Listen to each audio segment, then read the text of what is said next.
आ जाओ। क्या पढ़ेंगे अपन? ग्लूकोज स्टोरेज के बारे में पढ़ेंगे। किन किन प्रोसेस में ग्लूकोज का क्या होता है, स्टोर होता है ग्लूकोज। ठीक है, तो पढ़ेंगे। देखो, ग्लूकोज क्या है? यूनिवर्सल फ्यूल कंपोनेंट है। ठीक है, यूनिवर्सल फ्यूल कंपाउंड है, कंपाउंड जैसे अपन बोल सकते हैं। और चीफ सोर्स होता है किसका? एनर्जी का क्या होता है? चीफ सोर्स होता है in all animals called glucose. ये तो चीज़ हमको पता है नॉर्मल सी।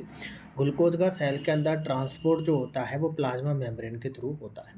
अब ग्लूकोज जो है, ग्लूकोज का स्टोर तो होगा, ग्लूकोज स्टोर्ड होगा, लेकिन कुछ प्रोसेस में, जैसे कि ग्लाइकोजेनेसिस में, ग्लाइकोजियोलाइसिस में और ग्लूकोनियोजेनेसिस में। ठीक है, अपन मेन, और इसका कन्वर्जन हो जाता है फैट से, फैट टू स्टार्च, है ना, फैट एंड स्टार्च में। अपन ये बेसिकली 3 प्रोसेस पढ़ेंगे: ग्लाइकोजेनेसिस, ग्लूकोनियोजेनेसिस और आपका ग्लाइकोनियोजेनेसिस। ठीक है, ये अपन की 3 प्रोसेस पढ़ेंगे। सबसे पहले ग्लाइकोजेनेसिस की अगर अपन बात करें, तो ग्लाइकोजेनेसिस में क्या होता है? ग्लूकोज ग्लाइकोजन में कन्वर्ट हो जाता है। ये जो ग्लूकोज होता है ना बेटा, ये किस में कन्वर्ट हो जाता है? ग्लाइकोजन में कन्वर्ट हो जाता है। आई बात समझ में? थ्योरी पर अपन बिल्कुल भी जाएंगे, क्योंकि ये जो स्टेप्स है इनको ही अपन अगर थ्योरेटिकली लिख देंगे तो वो किस में कन्वर्ट हो जाएगी? थ्योरी में कन्वर्ट हो जाएगी। तो ज़्यादा अपन डीप में यहाँ पर चलेंगे भी नहीं। ठीक है, अगर मैं यहाँ पर देखूँ ग्लूकोज, तो ग्लूकोज क्या होता है? Glucose in the presence of magnesium ion, किसकी हेल्प से? ग्लूरोकाइनेज की हेल्प से। किसकी हेल्प से? ग्लूरोकाइनेज की हेल्प से in the presence of magnesium ion ये क्या हो जाता है? ग्लूकोज 6 फॉस्फेट में कन्वर्ट हो जाता है। ग्लूकोज ग्लूकोज 6 फॉस्फेट में कन्वर्ट हो रहा है, किसकी हेल्प से? ग्लूरोकाइनेज की हेल्प से, in the presence of magnesium ion, जहाँ पर एटीपी में कन्वर्ट हो जाती है। ठीक है, अब ये जो ग्लूकोज 6 फॉस्फेट होता है, ये ग्लूकोज 6 फॉस्फेट क्या होता है? फॉस्फोग्लूकोम्यूटेज, ध्यान रखना ये चीज़ है, फॉस्फोग्लूकोम्यूटेज की हेल्प से किस में कन्वर्ट हो जाता है? ग्लूकोज 1 फॉस्फेट में, इन the presence of magnesium ion. अब ये ग्लूकोज 1 फॉस्फेट जो होता है वो रिएक्ट करता है किससे? Uridine triphosphate. मैं यहाँ पर आपको थोड़ा सा जूम कर देता हूँ। Uridine triphosphate, UTP. यू का मतलब यूरिडाइन, टी का मतलब ट्राई और पी का मतलब फॉस्फेट। यूरिडाइन ट्राईफॉस्फेट से क्या करता है? रिएक्ट करता है और रिलीज कर देता है क्या? Inorganic phosphate. क्या रिलीज कर देता है? Inorganic phosphate. तो यहाँ पर क्या हुआ कि ग्लूकोज 1 फॉस्फेट जो होता है वो यूरिडाइन ट्राईफॉस्फेट से रिएक्ट करके रिलीज करता है इनऑर्गेनिक फॉस्फेट को और चेंज हो जाता है यूरिडाइन डाईफॉस्फेट ग्लूकोज में। यानी कि ग्लूकोज 1 फॉस्फेट किस में कन्वर्ट हो रहा है? यूरिडाइन डाईफॉस्फेट में कन्वर्ट हो रहा है। किससे रिएक्ट कर रहा है? यूरिडाइन ट्राईफॉस्फेट से, और इनऑर्गेनिक फॉस्फेट को रिलीज करता हुआ। अब ये यूरिडाइन डाईफॉस्फेट जो होती है, अब ये प्रक्रिया आगे की लीवर के अंदर होती है। तो in the liver uridine diphosphate glucose glycogen में चेंज हो जाता है और वहाँ पर स्टोर्ड हो जाता है। किसकी हेल्प से होगा यूरिडाइन डाईफॉस्फेट ग्लूकोज? किसकी हेल्प से ग्लाइकोजन में चेंज होगा? ग्लाइकोजन सिंथेटेज की हेल्प से और ब्रांचिंग एंजाइम्स की हेल्प से किस में चेंज हो जाता है? ग्लाइकोजन में, और स्टोर हो जाता है। ये प्रोसेस किस में चल रही होती है? लीवर में चल रही होती है।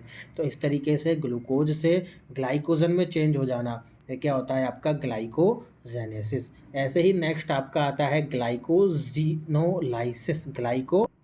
ओके, नेक्स्ट आपकी आती है ग्लाइकोजिनोलाइसिस। क्या आती है? ग्लाइकोजिनोलाइसिस। इसकी पहले वाले की लिखा हुआ है कि the main site are liver and muscles. Liver and muscles के अंदर ग्लाइकोलाइसिस हुआ रहता है। ग्लूकोज से ग्लाइकोजन में चेंज हो जाना ग्लाइकोजेनेसिस होता है। ठीक है, अब ग्लाइकोजिनोलाइसिस की बात कर लेते हैं। ग्लाइकोजिनोलाइसिस में क्या होता है बेटा? ये जो आपका ग्लाइकोजन है, उस ग्लाइकोजन का रिकन्वर्जन होता है किसमें? ग्लूकोज। अभी ऊपर ग्लाइकोजेनेसिस में क्या बना था? ग्लूकोज से ग्लाइकोजन। अब वापस से ग्लाइकोजन से ग्लूकोज बन जाना, वो ग्लाइकोजिनोलाइसिस हो जाएगा। ठीक है, कैसे बनता है? अब ये ग्लाइकोजन है, ग्लाइकोजन क्या करेगा? ग्लाइकोजन क्या करेगा? इनऑर्गेनिक फॉस्फेट की प्रेजेंस में, या बोल सकते हैं फॉस्फोरिक एसिड की प्रेजेंस में, इनऑर्गेनिक फॉस्फेट या फॉस्फोरिक एसिड की प्रेजेंस में किससे रिएक्ट करेगा? Glycogen phosphorylase enzyme. किससे? Glycogen phosphorylase enzyme. ग्लाइकोजन किससे? ग्लाइकोजन फॉस्फोराइलेज एंजाइम की हेल्प से in the presence of inorganic phosphate या फॉस्फोरिक एसिड किसमें चेंज हो जाता है, ग्लूकोज 1 फॉस्फेट में। अब ग्लूकोज 1 फॉस्फेट ग्लूकोज 6 फॉस्फेट में कैसे चेंज हो रहा है, फॉस्फोग्लूकोम्यूटेज एंजाइम, जो पहले की बार में भी हो रहा था आपका फॉस्फोग्लूकोम्यूटेज एंजाइम की जो हेल्प से, in the presence of magnesium ion. और यही ग्लूकोज 6 फॉस्फेट जो होता है इसका रिकन्वर्ट हो जाता है किसमें, ग्लूकोज में। और ग्लूकोज कहाँ रहता है, ब्लड में, जो कि ग्लूकोज इन द ब्लड जो पिंकर लिखा हुआ है, तो ग्लूकोज 6 फॉस्फेट ग्लूकोज में कन्वर्ट हो जाता है। ये ग्लाइकोजिनोलाइसिस जो होती है वो 3 हार्मोन से क्या होती है, प्रमोट करती है। क्या है, एक तो आपका थायरॉक्सिन, एक तो होता है एड्रेनिन, और एक होता है आपका ग्लाइकोजन। ठीक है, क्लियर है बात। तो आपका ग्लाइकोजेनेसिस ग्लाइकोजिनोलाइसिस ही क्या हो जाता है आपका, कंप्लीट हो जाता है। नेक्स्ट आपका ग्लाइकोनियोजेनेसिस आता है। नियोजेनेसिस में क्या होता है कि नॉन कार्बोहाइड्रेट सोर्स से क्या बनता है, ग्लूकोज। यहाँ पर लिखा भी हुआ है, नॉन कार्बोहाइड्रेट सोर्स से क्या बनता है आपका, ग्लूकोज। नॉन कार्बोहाइड्रेट सोर्स कौन कौन से रह सकते हैं, लाइक लैक्टिक एसिड हो गया, अमाइनो एसिड हो गया, ग्लिसरॉल हो गया। तो ये सारी चीज़ें होती है। अब ग्लाइकोनियोजेनेसिस बॉडी में कब हो रही होती है, जब स्टारवेशन की प्रोसेस हो रही हो या डायबिटीज़ मेलाइटस हो रहा हो। स्टारवेशन यानी कि भूखमरी, जब पेट में क्या हो, भूख लग रही हो, अपन ने खाना नहीं खाया हो, इस कंडीशन में, या डायबिटीज़ मेलाइटस की कंडीशन में क्या होती है, आपकी ग्लाइकोनियोजेनेसिस प्रोसेस होती है।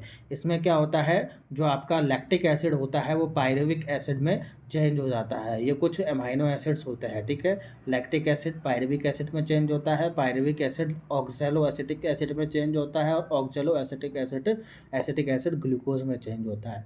ये ग्लूकोनियोजेनेसिस होता है, जिसमें किसमें, नॉन कार्बोहाइड्रेट सोर्स है, और इन नॉन कार्बोहाइड्रेट सोर्स से क्या बन रहा है, सीधा ग्लूकोज बन रहा होता है। जब स्टारवेशन की कंडीशन होती है बॉडी के अंदर, या डायबिटीज़ मेलाइटस जानते हो आप, डायबिटीज़ और स्टारवेशन यानी भूखमरी, जब भूख बहुत तेज लग रही है पर कुछ खाया ना हो, उस कंडीशन में बॉडी को एनर्जी जो मिलती है ग्लूकोज से मिलेगी। तो ग्लूकोज कैसे बनेगा, नॉन कार्बोहाइड्रेट सोर्सेज से बनता है। ठीक है, तो बहुत बहुत धन्यवाद आपका वीडियो में बने रहने के लिए। अगर आपको वीडियो पसंद आई है, एमएससी के लिए कंटेंट है, बहुत ही प्यारे तरीके से मैं आपको कंटेंट यहाँ पर शो करता रहता हूँ। यहाँ पर अच्छे अच्छे नोट्स भी लाता हूँ मैं आपको। अगर आपको बहुत ही ज़रूरत है, अगर आप यहाँ से नहीं लिख सकते नोट्स को, तब हमारे टेलीग्राम पर जाकर ज्वाइन कर लीजिए। वहाँ पर आपको हमारी जितनी भी यूट्यूब वीडियोज़ हैं उन सारी चीज़ों के नोट्स आपको वहाँ पर अवेलेबल हैं। ठीक है, बहुत बहुत धन्यवाद आपका। वीडियो को लाइक कीजिए, चैनल को सब्सक्राइब कीजिए। सब्सक्राइब किए बिना जाना नहीं, अगर कंटेंट अच्छा लगा है तो। ठीक है, बाय बाय।